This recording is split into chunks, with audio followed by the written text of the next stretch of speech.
아, 성경에서 사회생활 관련해서 계명이 있고 모범이 있고 반면교사가 있고 지혜가 있고 기도가 있고 상급이 있습니다. 이에 대한 설명은 미리 앞서서 했기 때문에 청년 여러분들은 나중에 영상 볼 때 어떤 내용인지 알 거라 생각합니다. 그다음 사회생활의 가장 기초는요. 뭐니 뭐니 해도 머니가 아니고요. 인간관계입니다. 성경에서 가장 소중하게 생각하는 부분은 인간관계예요. 사회생활에 있어서. 그러니까 인간관계를 잘하는 게 그보다 사회생활을 잘하는 가장 기초다 하는 게 성경 이야기예요. 그래서 관계는 하나님, 나, 너, 우리라고 하는 관계인데 이 관계 속에서 성경이 가장 기초 단어를 따라보면 가장 모든 인간관계, 모든 관계에서 우리에게 주신 하나님의 계명은 사랑하라예요. 사랑하라. 그와 함께 정반대가 있어요. 결별하라. 이런 사람과 함께하지 마라. 이런 일엔 참여하지 마라 하는 결별하라가 있어요. 결별하라. 옛사람의 옷을 벗어버리라. 이런 표현도 마찬가지로 결별하라가 있겠죠. 그런가 하면 따르라가 있어요. 따르라는 뭘까요? 모범이죠. 예수님께서 이러시잖아요. 내가 곧 길이고 진리요 생명이니 나로 말미암지 않고는 아버지께로 갈 적 없다는 말은 누구를 따라오라는 얘기예요? 예수님을 따라오라는 얘기예요. 따라오라 하는. 그리고 또 바울도요. 자기 제자들한테 뭐라고 하냐 그러면 너희는 나를 본받으라 이래요. 그래서 따라갈 사람 앞에 누군가 우리의 롤 모델이 있는 거죠. 그런 부분도 있습니다. 성경에서 말하는 관계 이때 보면 정반대로 이야기하는 걸 키아즘이라고 그러거든요. 비교 대조를 하는 거예요. 관계에 있어서 복과 저주를 말해요. 복은요 다른 말로 축복이라 그래요. 저주라는 말은요 그 사람한테 나쁜 일이 임하는 걸 말하는 게 아니에요. 관계가 끊어져 버리는 거예요. 저주란 말을 잘 이해하세요. 어떤 사람은 나쁜 일이 일어나길 바란다 하는 것은 우리나라식 동양식 저주예요. 성경의 저주는요 그 사람하고 안 만나겠다는 거예요. 그 사람과 관계를 끊어버리겠다는 거예요. 그게 저주예요. 그래서 하나님께서 저주하신다는 말은 뭔 말이라고요? 너는 더 이상 내 사람 아니야. 넌 영원히 그렇게 살다가 너는 지옥 가 하는 것이 그것이 저주지 나쁜 일이 임하는 게 저주가 아니에요. 이제 이런 것도 저주라는 개념도 좀 잘 이해하세요. 그리고 화목이라는 말이 성경에 굉장히 많이 사용되어져요. 화목. 정반대 말이 뭘까요? 다툼이죠. 여러분께서도 질문한 내용도 다툼. 이 부분도 있는 것 같아요. 그리고 사랑이란 말은 굉장히 많은 관계 속에 나오는 언어입니다. 정반대가 뭐겠어요? 미움이죠, 당연히. 예. 그리고 사람 관계에 있어서 저 사람 정말 믿을 만한 사람이란 말을 다른 말로 신실이란 말을 씁니다. 신실 또는 신뢰할 만하다. 이런 말을 써요. 정반대로 인간관계에 있어서 신실한 사람이 반대말이 뭐겠어요? 속임, 다른 말로 하면요. 사기치는 거예요. 사람 관계를 이용해서 사기치는 거. 그런 사람이 있는 거예요. 신실과 속임이 반대말이 오겠죠. 그 다음에 사람을 만나다 보면 그 사람을 이해하고 공감이라는 단어가 있죠. 이해, 공감. 정반대가 뭐겠어요? 오해하는 거예요. 오해하는 거예요. 그 사람을 잘못 생각하는 거예요. 나는 나름 이해했다고 생각했는데 사실은 오해한 것일 수도 있어요. 그 사람에 대해서.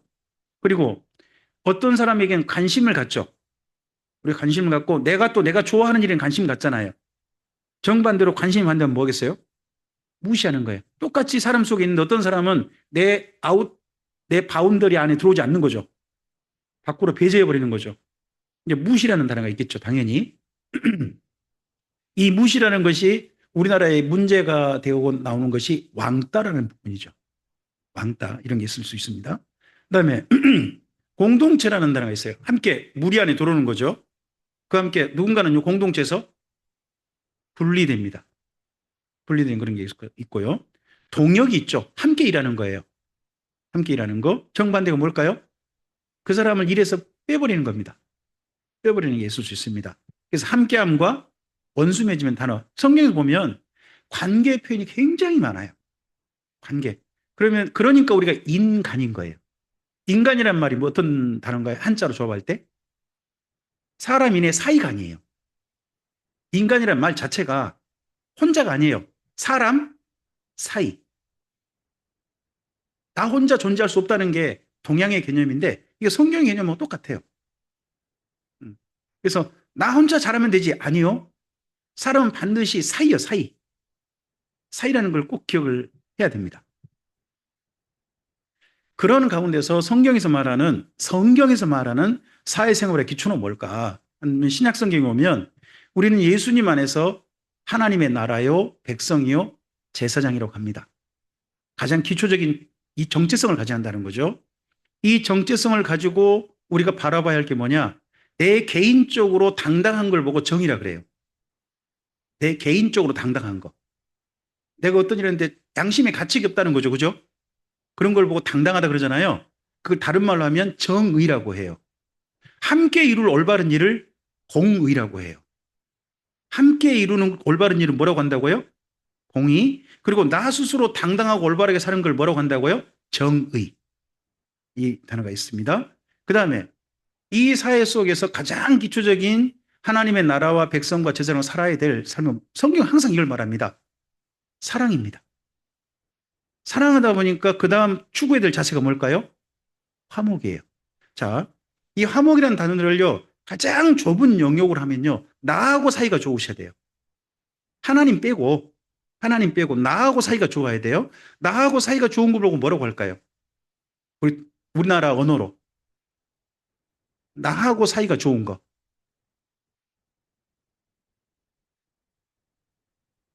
그걸 보고 원래는요, 평강이라고 해요. 나하고 내 사이에 뭐가 불편하지 않는 거예요. 나를 바라볼 때 뭐예요? 불편하지 않는 거예요. 근데 어떤 사람은 나에 대해서 자꾸 죄책감을 느끼고 자책감을 느끼고 나에 대해서 못마땅해 하고 이러잖아요. 그럼 나에 대해서 뭐가 없어요? 평안하지가 않아요. 그래서 나하고 사이가 좋으셔야 돼요. 그게 평강이에요. 평강. 그리고 너하고 사이가 좋은 걸로 뭐라 그래요? 이 언어예요. 화목이에요. 화목. 좀 더 넓어져 가지고 우리 작은 공동체 사이 좋은 걸로 뭐라고 할까요? 그걸 보고 화평이라고 해요.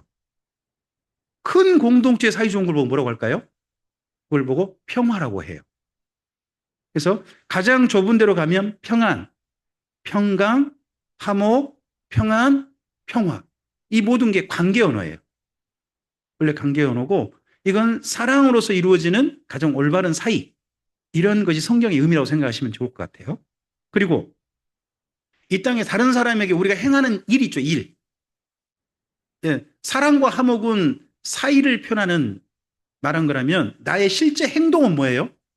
선행해야 한다는 거죠. 선행. 그리고 내 삶에 대해서 정의와 공의를 실천하고 사랑을 실천하는 이걸 가리켜서 뭐라고 하냐 그러면 경건이란 말을 써요. 내 자신이 실천을 이용에 대해서 사회생활의 첫 번째 계명, 성경상에서 처음 나온 계명은요, 창세기에 있어요. 창세기 말씀 함께 읽어볼까요? 하나님이 자기 형상 곧 하나님의 형상대로 사람을 창조하시되 남자와 여자를 창조하시고 하나님이 그들에게 복을 주시며 그들에게 이르시되 생육하고 번성하여 땅에 충만하라 땅을 정복하라 바다의 물고기와 하늘의 새와 땅에 움직이는 모든 생물을 다스리라.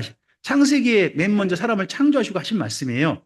근데 이 말씀이 다른 말로 문화 명령 이렇게 표현하기도 해요. 근데 여기 대상이 누구냐 그러면 사람이 아니에요. 잘 보면.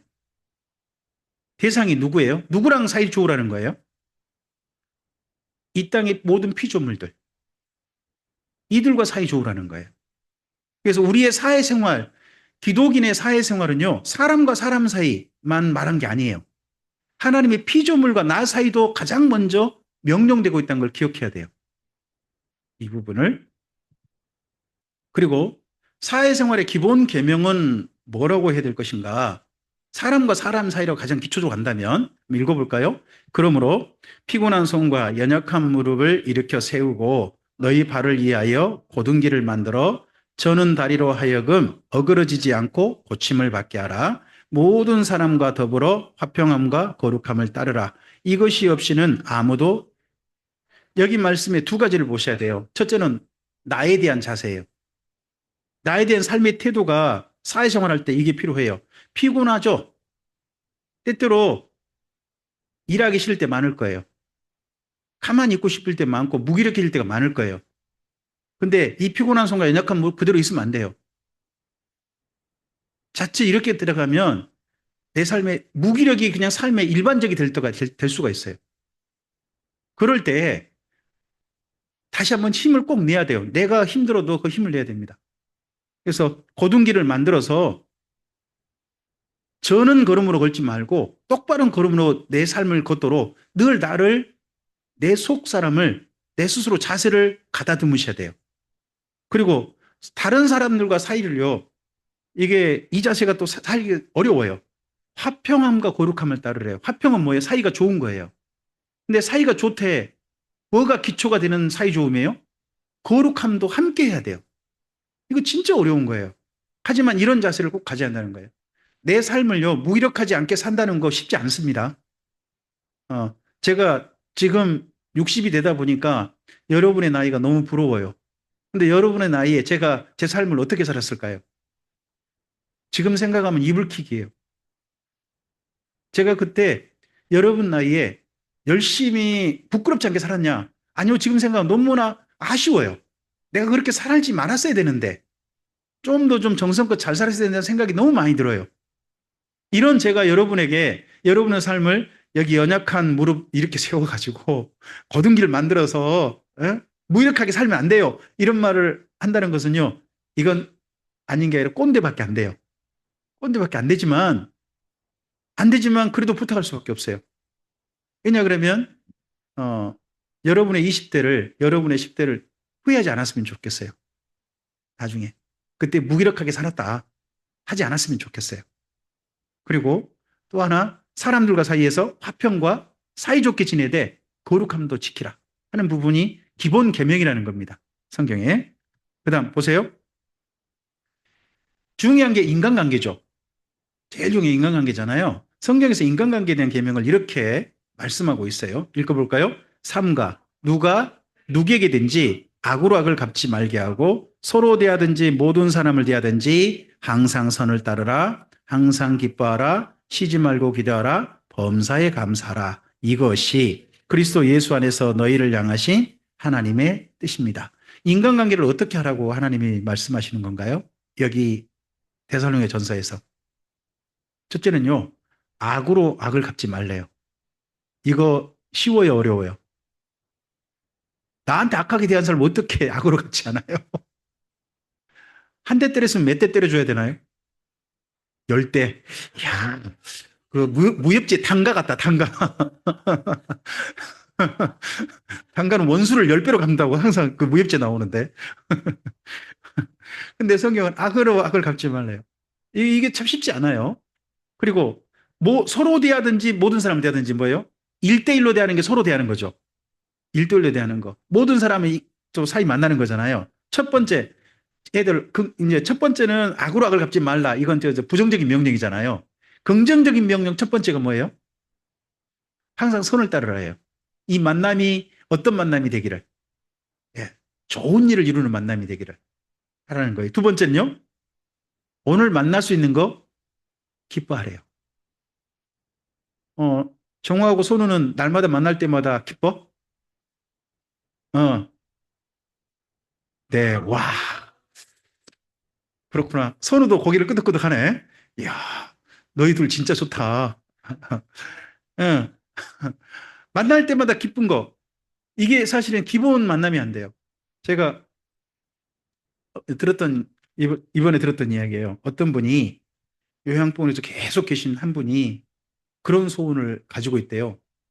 언제 한 번이라도, 내 인생에 앞으로 한 번이라도 정말 맛있다라고 밥을 한번 먹고 싶대요. 그분이 항암을 하고 있는 분이거든요. 근데 항암을 하면서 계속해서 느끼는 게 뭐냐 그러면 먹기는 먹어야 된다는 거죠. 근데 맛을 못 느낀대요. 그분이 벌써 7년 넘으셨다고 해요. 이제 여러 번 항암을 겹치면 겹치면수록 이거에 대한 그 감각이 점점 사라지나 봐요. 오늘 만날 수 있는 만남 있잖아요. 이거 앞으로 된다는 보장 없어요. 오늘 좋은 사람과 만난다면 정말 그 사람과 만난 거 기뻐하면서 만나시기 바래요. 그리고 이 만남을 위해서 기도하세요. 오늘 만남을 위해서 꼭 기도하세요. 그리고 만날 수 있는 것에 하나님께 감사하십시오. 음. 그 사람과 오늘 만날 수 있는 거에 대해서. 음, 우리 영빈 형제도 짝꿍과 만날 때마다 하나님께 늘 감사하고 만날 수 있기를 바랍니다. 네네. 이것이 하나님께서 그리스도 예수 안에서 우리를 향하신 하나님의 뜻이랍니다. 이 5가지 기억해 보시기 바랍니다. 5가지죠. 첫째, 악으로 악을 갚지 말라. 두 번째, 항상 서로를 따라. 세 번째, 항상 기뻐하라. 네 번째, 쉬지 말고 기도하라. 범사에 감사하라. 이 5가지가 만남에 있어서 항상 자세를 가지고 있으라는 거죠. 인간관계 자세로. 그리고 사회생활의 경계, 이렇게 하지 말라는 거죠. 이렇게 하지 마라 하는 걸 잠언의 3가지 말씀, 연결된 말씀인데 한번 보죠. 잠언 26장 11절 먼저 읽어보세요. 개가 토한 것을 도로 먹는 것 같이 미련한 자는, 사회생활에 있어서 하지 말아야 할 일이 뭔가요? 미련한 일을 반복하는 거예요. 잘못된 일을 반복하는 거예요. 이거 멈추라고 해요. 두 번째, 12절 읽어보세요. 내가 스스로 지혜롭게 여긴 자를 보느냐? 그보다 내 자신도 삼가야 되고 이런 사람 만나는 것도 삼가야 되는데 어떤 사람을 조의해야 되나요?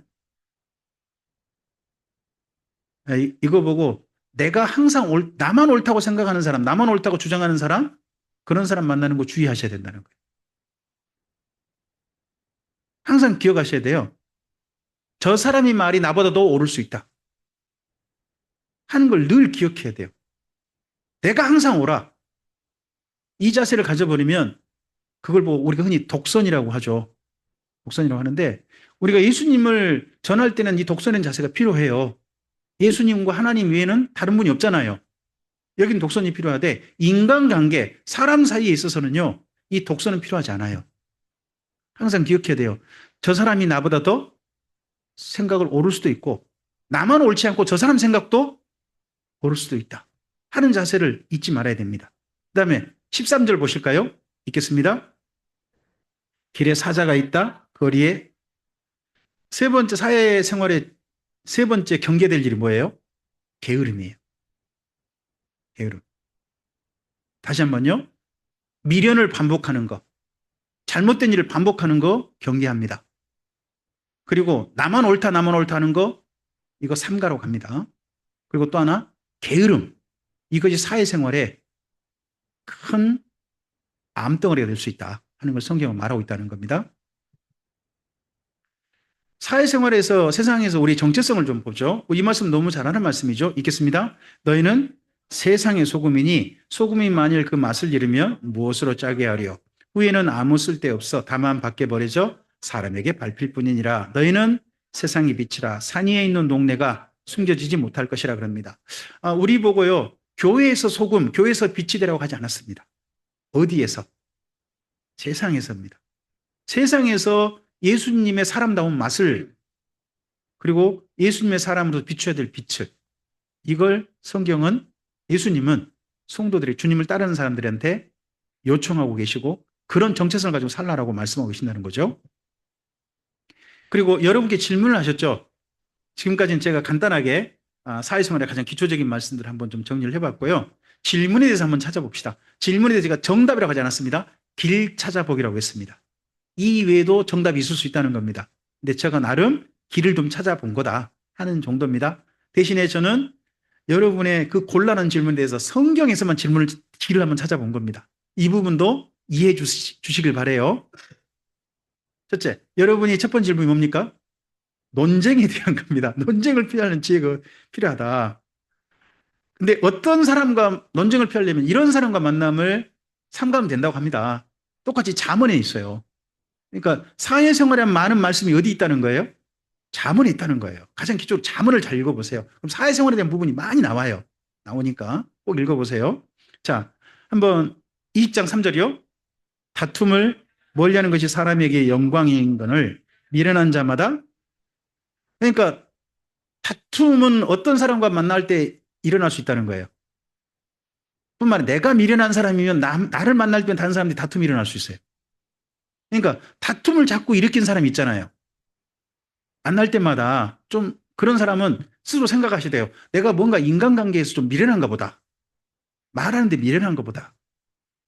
아니면 어떤 사람 만났는데 그 사람과 만날 때마다 뭔가 소란해요. 싸움이 나요. 그러면 내가 문제든지 그 사람이 문제든지 뭔가 미련한 게 있을 수 있다 하는 겁니다. 두 번째, 25절입니다.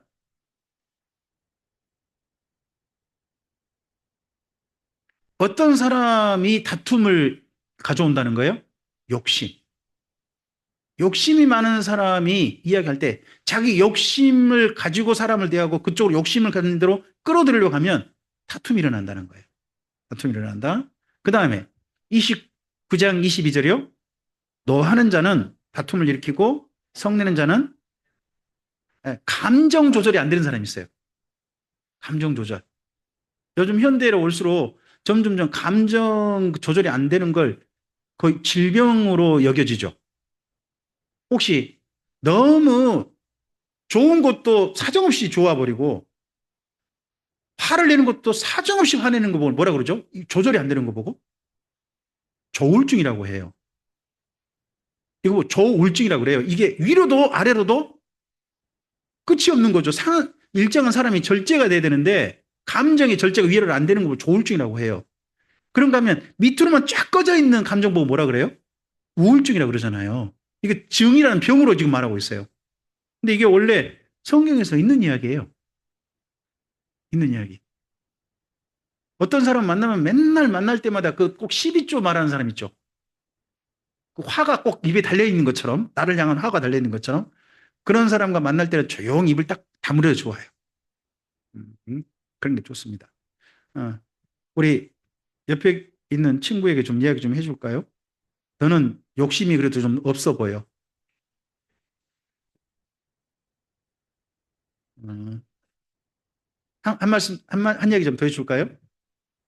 내가 감정 조절을 잘 해볼게.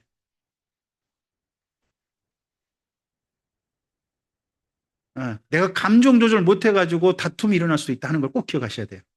그리고 다툼을 멀리 하는 게 사람한테 영광인데 다툼을 싫어하지 않는 사람, 이건 정치인을 되셔야 돼. 정치인 아니면 이준석이나 이런 사람 될 거 아니면 그냥 우리는 그런 건 그건 맡기고 대접하지 않는 게 좋아요. 그리고 어, 이런 신약성경 말씀이 있어요. 읽어볼까요? 우리는 미쁨이 없을지라도 주는 항상 미쁘시니 자기를 부인하실 수 없으리라. 너는 그들로 하여금 이 일을 기억하게 하여 말다툼을 하지 말라고 하나님 앞에서 엄히 명령하라. 이는 유익이 하나도 없고 오히려 듣는 자들을 어떤 말다툼은요 유익도 없고 못 없다고요. 듣는 자들을 망하게 한대요. 이 일이 뭘까요? 앞에서 여기 말씀 디모데후서 2장 13절 이전을 읽어봐야 돼요. 이전을 읽어봐야 되는데 그게 뭐냐 그러면요. 하나님에 대한 쓰잘데기 없는 논쟁이에요. 또 이단과의 괜한 논쟁이에요. 그런 거 해봤자 뭐라고요? 말다툼 해봤자 아무 이익이 없다는 거예요. 어떤 말다툼은 피하지 말아야 될 말다툼이 있어요. 예수님이 이 말씀하시거든요. 정반대로 이 다툼 논쟁은 예수님도 피하지 말라고 하시는 거예요. 읽어볼까요? 내가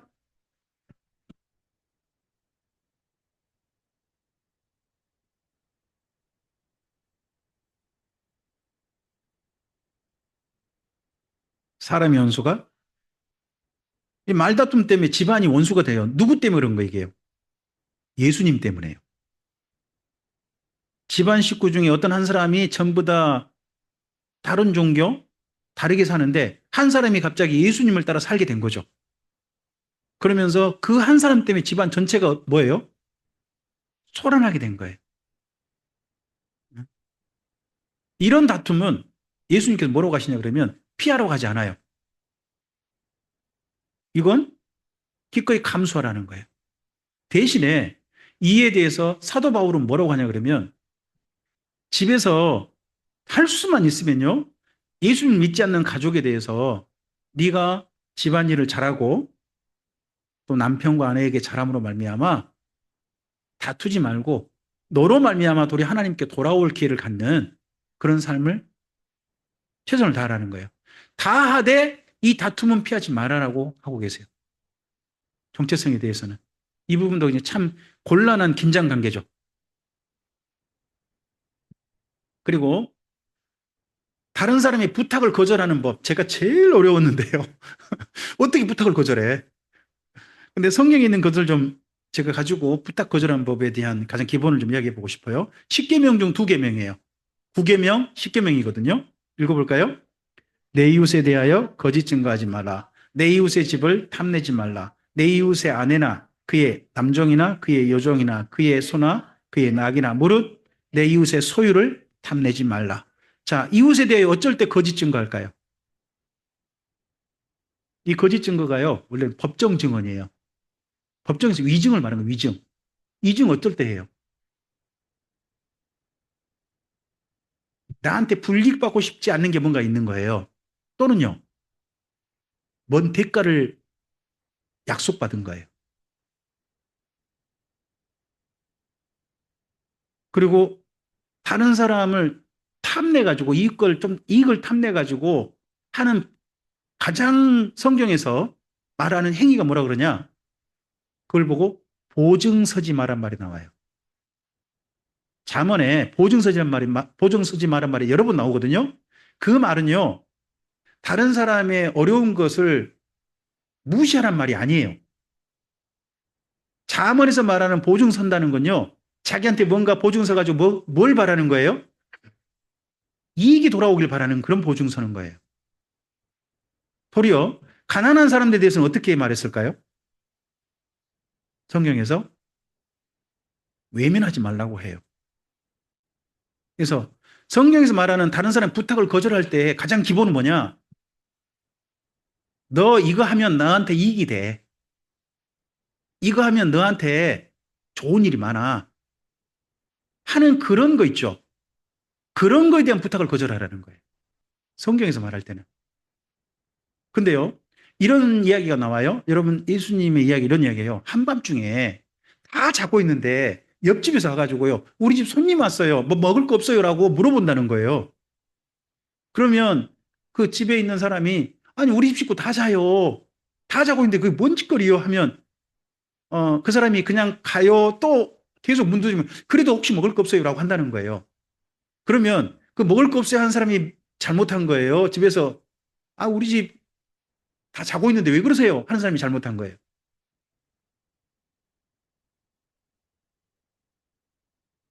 근데 예수님은 어떻게 하래요? 그 구하는 자에게 먹을 걸 주라는 거예요. 왜 그럴까요? 우리 같은 말이 안 되잖아요. 말이 안 되잖아요. 이게 그 당시에 문화라는 걸 이걸 이해를 못하면 우리가 조금 곤란한 부분이 있어요. 그 당시 한 마을은요, 집성촌이래요. 집성촌을 아세요? 그 같은 성씨가 마을을 이루고 산단 말이에요. 그럼 보통 그 마을에 이장이 있겠죠. 중심집이 있겠죠.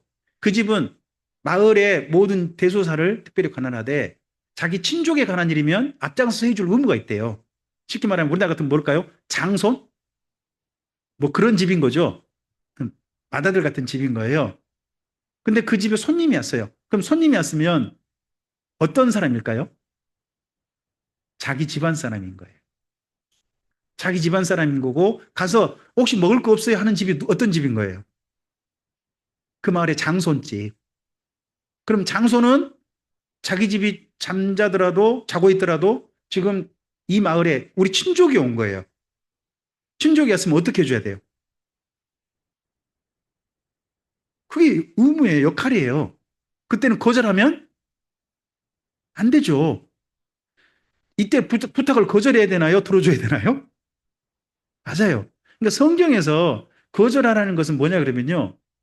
너 이거 들으면, 이거 이 부탁 들으면 너한테 이익이 많이 가. 하는 그런 욕심을 채운다든지, 너 이거 안 들어줬다가 너한테 큰 불이익이 갈 거야. 하는 그런 거라든지, 협박. 너 그 대신에 이 협박 그대로 따라갔다가는 누군가가 내 잘못된 말로 인해 가지고 큰 손해를 받을 거예요. 위증 이런 것 때문에. 그럴 때는 뭐 하라는 거예요? 거절하라는 거예요. 거짓 증거하지 말란 말은 거짓 증거 누구한테 부탁 받은 거죠. 그때 거짓 증거해서는 안 된다는 거죠. 또 이 부분을 읽어볼까요? 잠깐만. 이 말씀이 없어졌다. 미안합니다. 통과합시다. 어, 이제 부탁을 거절하는 법 정반대로 그런 부탁을 거절하게 될 경우인데 부탁을 들어줘야 될 경우를 이야기를 제가 여기 본문 가져왔는데 좀 빠졌네요. 미안합니다. 그 다음 멀리 해야 될 사람 가까이 될 사람에 대해서 여러분이 물어봤어요. 옆에 있는 사람 한번 봐보세요. 멀리 해야 될 사람이 가까이 될 사람일지. 음. 이야기를 좀 해줄까요? 그 노래 제목으로 좀 이야기해 주세요. 가까이 하기엔 너무 먼 당신인가요? 그건 아닌가요? 자, 보실까요? 앞에 잠언에 있는 말씀이에요. 읽어보죠. 내 길을 이단에 속한 사람은 그리고 자녀들아 멀리 해야 될 사람이 어떤 사람이에요? 잠언에서 음녀라고 나와요. 음녀는 뭘까요? 지금으로 말하면 어딜까요? 그 당시에는요, 즐길 때가 어디밖에 없었을까요? 왕자, 여기 지금 5장은 왕자들이 즐길 때거든요. 왕자들이 가서 나름 젊음을 즐길 수 있는 데가 어디예요? 그렇죠. 여자들 끼고 노는데 그런 데란 말이에요. 거기가 음녀예요. 예? 정식 왕자들이면 누가 있을까요? 자기 아내가 국가에서 지정인 아내가 있지. 근데 이 아내 말고 딴 데 가가지고 자기 즐거움을 채우는 거예요. 그러니까 즐거움을 채우는 뭔가 거기죠. 그러면 잠언 5장 8절을요. 지금 이대로 여자 가까이지 말라고 읽으면 안 돼요. 다르게 읽어봐야 돼요. 젊은 날에 여러분의 즐거움 때문에 인생을 낭비하지 말란 말이에요. 오늘 즐거운 것 때문에 인생을 너무 낭비하지 말란 말이에요. 이 말이. 저의 젊은 날이 떠올라요. 저는 너무 그렇게 살아버려서 여러분은 어떻게 살고 있는지 모르겠어요. 음? 여러분이 즐거운 것 그것 때문에 여러분의 인생을 낭비하지 마세요. 그게 첫 번째 거기 말씀이에요. 잠언 말씀이 그게. 그리고 이단에 속한 사람 말한 거고요. 그 다음에 또 뭐요? 너희 자신을 지금 우상에서 멀리하라 그러잖아요. 신약 성경에서 말하는 제일 중요한 우상이 뭘까요?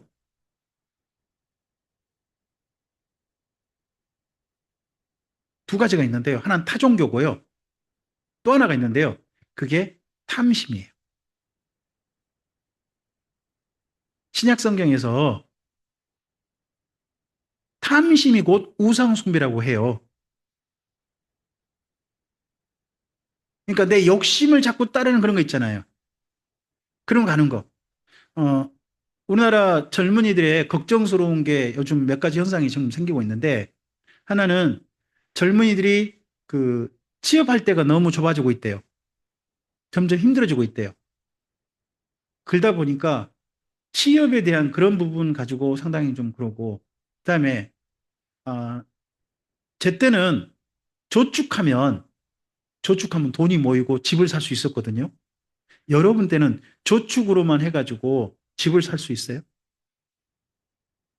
어려워졌대요. 거의 그게 힘들대요. 방법이 뭐예요? 제일 좋은 방법은 상속이에요. 물려받는 거에 부모님이 사주는 거예요. 그래서 요즘 저 혼수품이 뭐예요? 지가 돈 번 거 아니지. 부모님이 사준 집. 왜? 스스로 집을 마련하기가 어려운 시대가 돼버렸어요. 저 때는 아니었거든요. 저 때는 사글세부터 출발해가지고 전세 가고 그리고 난 다음에 집을 마련할 수 있었어요. 근데 이제는 그게 아니래요. 그러다 보니까 젊은이들이 제일 쉽게 빠진 게 뭐냐 그러면요. 돈을 한 방에 대박을 터뜨리는 이런 거 있잖아요. 이런 거에 너무 많이 빠진다는 거예요. 왜? 길이 안 보이니까. 길이 안 보이니까 이해는 해요. 이해는 하는데 이게 우상이라고 저는 생각해요. 탐심에서 여러분 자신을 잘 지켜내야 돼요. 성실하게 걸어갈 수 있는 자세를 꼭 가지셔야 돼요. 이거 잃어버리면 여러분의 젊음의 날을 너무 많이 헛발질을 여러 번 할 수 있어요. 되도록이면 헛발질 많이 하지 말고 한두 번 해도 괜찮아요. 젊으니까. 응? 근데 제 나이가 돼서 헛발질 딱 일나요. 알겠죠? 어? 할 수만 있으면 젊은 날에 20, 30대까지만 헛발질 좀 몇 번 해보고 나이들은 절대 하지 마세요. 그때 나이들을 헛발질 해버리면 온 나만 힘든 게 아니라 온 가족이 힘들어 버려요. 그러니까 그런 부분도 조금 고려해서 우상에서 지켜서 자신을 좀 멀리 하길 바래요.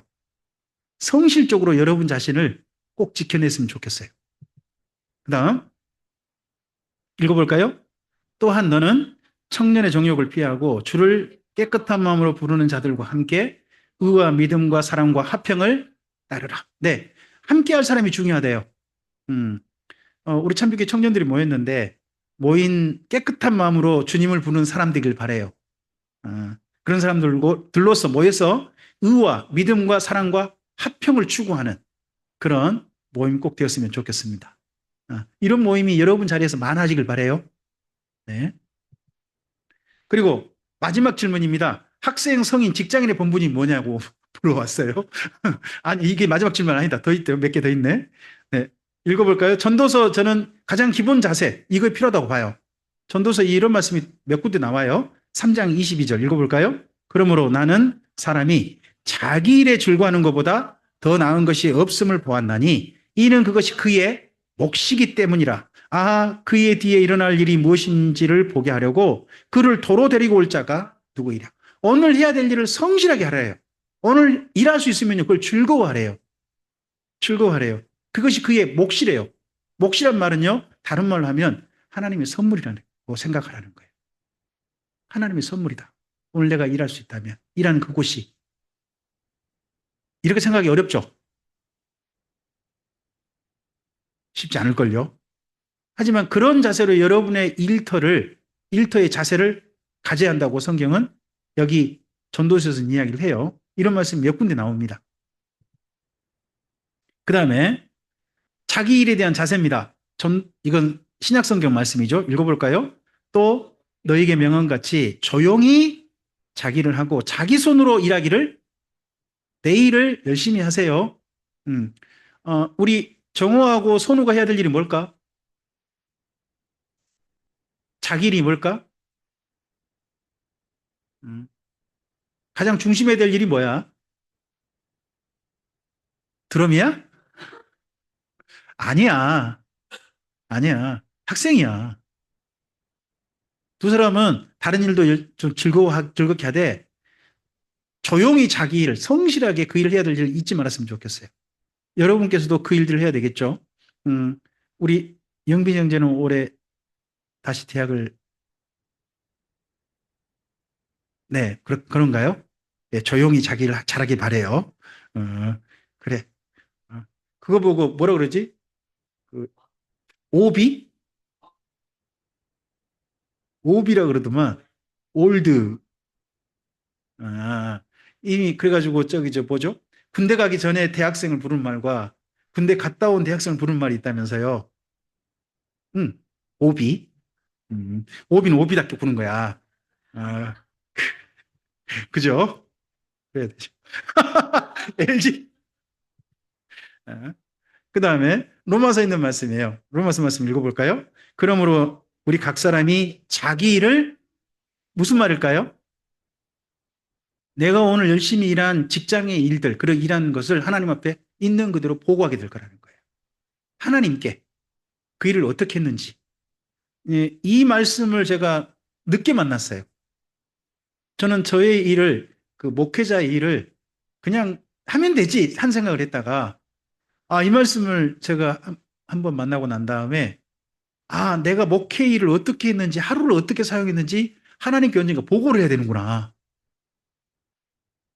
하는 생각을 하게 되니까 새벽에 성경 일독 후에 그 다음에 시간 사용에 대해서 예전에는 그냥 쉽게 생각했거든요. 근데 이제는 함부로 쓸 수가 없는 거예요. 내 시간이 주어졌을 때 내 일을 어떻게 했는지, 그냥 월급만 받는 게 아니라 하나님께 가서 내가 내 일을 어떻게 했는지 보고하게 될 것이다 하는 말씀을 하고 있어요. 그 다음 읽어볼까요? 그런즉 우리가 다시는 서로 비판하지 말고 도리어 부딪힐 것이나 거칠 것을 형제 앞에 두지 아니하도록 주의하라. 우리 직장 생활할 때요, 다른 사람한테 걸림이 되지 마세요. 걸림되지 말고 도리어 다른 사람한테 내가 있음으로 말미암아 그 사람이 직장 생활이 좀 더 부드러워졌으면 좋겠어요. 꼭 그런 사람 있죠? 짐덩어리 같은 사람 있잖아요. 어, 그런 사람 되지 말고. 네. 그다음에 이게 참 곤란한 질문인데 교회 성도들과의 올바른 관계. 네. 한번 읽어볼까요? 우리가 포기하지 않으면 때가 이름에 거두리라. 그러므로 우리는 기회 있는 대로 모든 이에게 착한 일을 하되 특히 더욱 예, 성도들한테 더 착하게 굴래요. 아, 고마워요. 영빈 형제 고마워요. 그대의 착함이 다음에도 쿠키로 임하기를.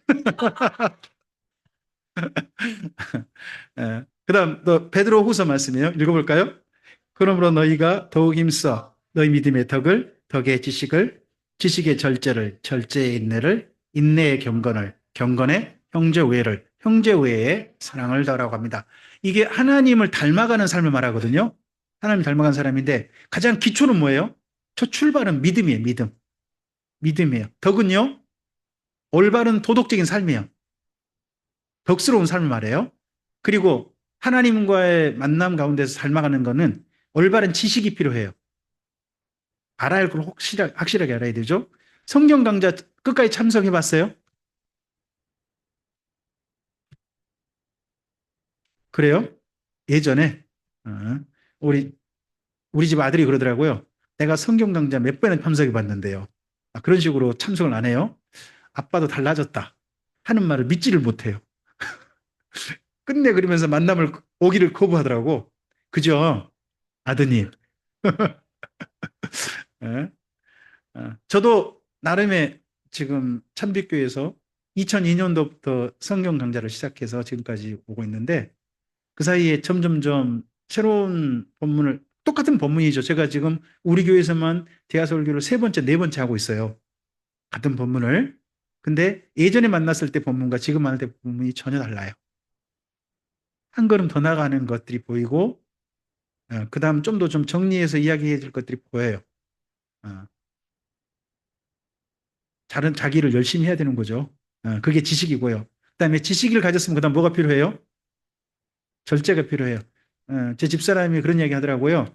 제발 설교 좀 당신 아는 대로 다 이야기하지 않았으면 좋겠다. 송도들은 힘들다. 그런 얘기 하는데 일부 공감합니다. 절제가 필요합니다. 그다음 또 뭐가 필요해요? 인내는 뭐예요? 인내는 참는 게 아니에요. 그 길을 한결같이 가는 걸 인내라 그래요. 한결같이 가는 걸 인내라고 하는 거지 참는 게 인내 아니에요. 어, 여러분이 하루의 삶의 습관을 한결같이 가져가는 거 있죠. 그걸 보고 인내라고 하는 거예요. 올바른 일들을 계속 가져가는 거. 그 다음에 그리고 그 다음에 뭐가 필요해요? 여기까지 인내까지는 나에 대한 태도예요. 나에 대한 태도. 그리고 하나님에 대한 태도가 나와요. 그게 경건이에요. 하나님에 대한 태도. 그러고 난 다음에 누구를 향한 태도가 나와요? 형제 우애. 그 누구예요? 송도간을 말해요. 송도간에. 그 다음 넘어서 뭐예요? 나머지 하나님의 모든 사랑에 대할 대상들. 거기를 사랑이라고 합니다. 그래서 성도들과 관계는 사랑이 필요합니다. 우정과 사랑.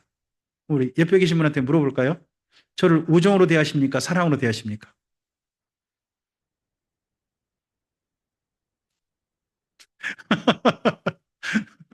사랑으로. 이야, 아, 역시 누나가 무섭군요. 네. 그리고 마지막 질문입니다. 술, 담배, 회식에 대한 나왔는데 성경에 담배하고 회식이 안 나와요, 잘. 술은 나오지만 우리나라식 술도 아니야, 이거. 어, 좀 곤란한 부분도 있어요.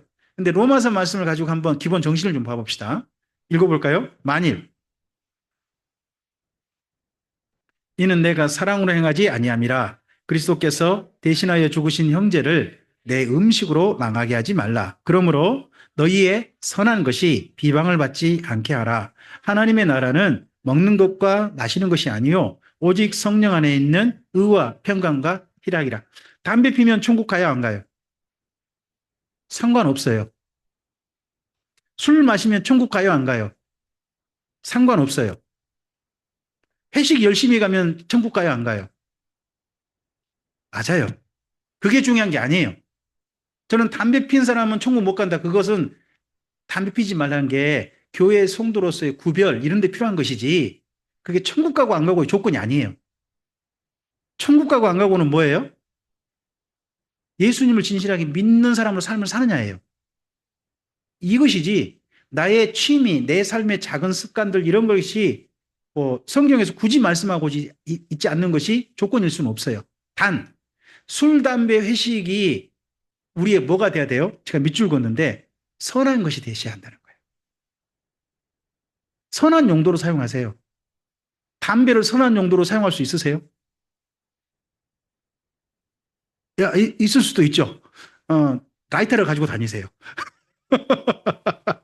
모르지. 근데 굳이 그럴 필요 있을까?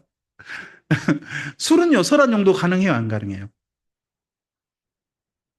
술은 선한 용도가 사용할 수 있어요. 사용할 수 있어요. 회식은 선한 용도가 될 수 있어요, 없어요? 회식은 진짜 선한 용도가 많이 될 수 있어요. 그러잖아요. 여러분 오늘 회식하는 거잖아요.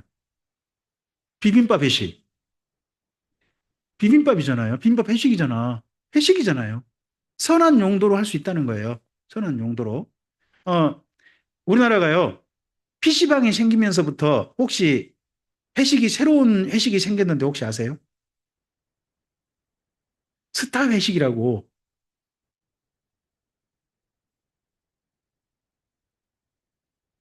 그러게. 내 때는 알았는데 요즘은 그거 없나? 요즘 배그 회식 하나요? 아니면 롤 회식 하나?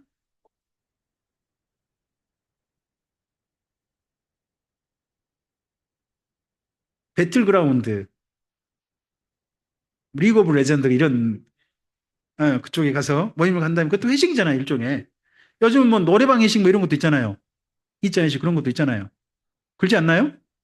회식 중에 그런 것도 들어가는 거잖아요. 밥 먹는 거 들어가는 게 아니라. 그것이 어떤 용도로 돼야 한다고요? 선한 용도면 허용돼야 된다는 거예요. 하나님의 나라는 이게 술, 담배, 회식 이런 거에 된 게 아니고 그 속에 뭐가 담겨 있을 때 의와 평강과 희락, 즐거우시길 바라고 올바른 것 그리고 서로 평안을 이루는 그런 일이 되되 성령님 안에서 일들이 되도록 여러분께서 나름 기준을 가지고 거기 임하면 되겠죠. 한 군데 더 볼까요? 똑같이 오마서 말씀이에요. 읽어보죠. 음식으로 말미암아 하나님의 사업을 무너지게 하지 말라. 만물이 다 깨끗하되 거리낌으로 먹는 사람에게는 악한 것이라. 고기도 먹지 아니하고 포도도 마시지 아니하고 무엇이든지 내 형제로 거리끼게 하는 일을 아니하니. 그러니까 술, 담배, 회식이 문제가 아니고요. 내가 그런 걸 해가지고 우리 함께 다니는 교회 어떤 형제에게 상처가 된다면요, 안 하는 게 낫다는 거예요. 중요한 건 이게 누구를 향한 태도예요. 맞아요. 다른 사람을 배려하라는 거예요. 다른 사람 배려. 그런 부분에 여기 로마서는 이야기하고 있습니다. 여러분이 했던 질문에 대해서 이게 다 정답이라고 저는 생각하지 않아요. 단 저도 찾아본 길이에요. 길. 이 길 제시함이 여러분에게 선택하고 앞으로 그 일을 만났을 때 나름 올바름을 찾아가는 좋은 도구와 그래도 작은 등대나 등불이 되었으면 좋겠어요. 네. 기도할까요? 주님 감사합니다. 오늘 사랑하는 청년들과 함께 우리의 사회생활을 어떻게 해야 될지 청년들이 관심 가진 질문을 따라 살펴보았습니다. 확실한 정답이 되지는 못할 수도 있다고 생각합니다. 하지만 성경 말씀을 따라서 말씀에서 원하는 하나님께서 원하시는 기본 원리, 기본 길은 적어도 말씀 속에서 찾을 수 있다고 생각합니다. 우리 사랑하는 참빛교회 청년들이 하나님의 말씀을 가까이 하고 그 말씀 속에서 내가 궁금하고 질문하고 싶었던 것에 대한 길을 찾을 수 있도록 성령님의 도우심을 우리 사랑하는 청년들에게 허락하여 주시옵소서. 또 그리고 제가 짧은 시간 안내한 이 모든 것들이 우리 청년들에게 하나님의 선하신 도우심, 선물이 되게 해 주시옵소서. 의지하오며 예수님 이름으로 기도합니다. 아멘.